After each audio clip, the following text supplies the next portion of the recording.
AITA for not being reliable enough for my sister to use me as a backup kid caretaker in an emergency. Right now I feel bad about this situation while also feeling some resentment towards my family.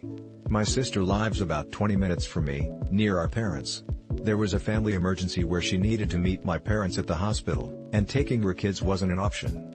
She called me up at 6:45 p.m. on her way to my apartment to tell me she needed to drop off the kids quickly and run. I tried to tell her that I was not in the right condition for that.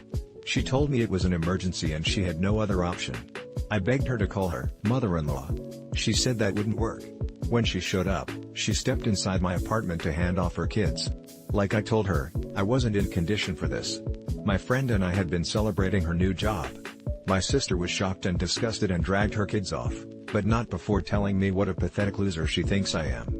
She ended up texting me a novel about how disappointed she is, how upsetting it is for her kids to have walked into my apartment reeking of weed, how I'm 27 and should be over that phase of my life, etc. She ripped into me for still living with 5 roommates, not having a car, all this other stuff.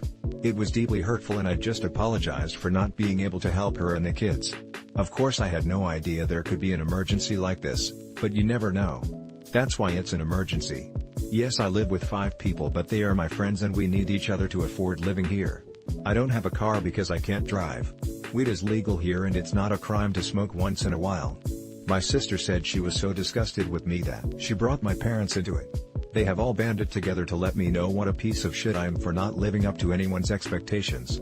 I do feel a little bit defensive because I had no way of knowing this would happen. So I guess my question boils down to, am I the asshole because I was not ready for an emergency at my big age of 27? Did I really let my family down? Okay, I got the post to let me edit it and someone told me to add that the reason I can't drive is because I medically can't drive and never can, for my whole entire life. Sadly,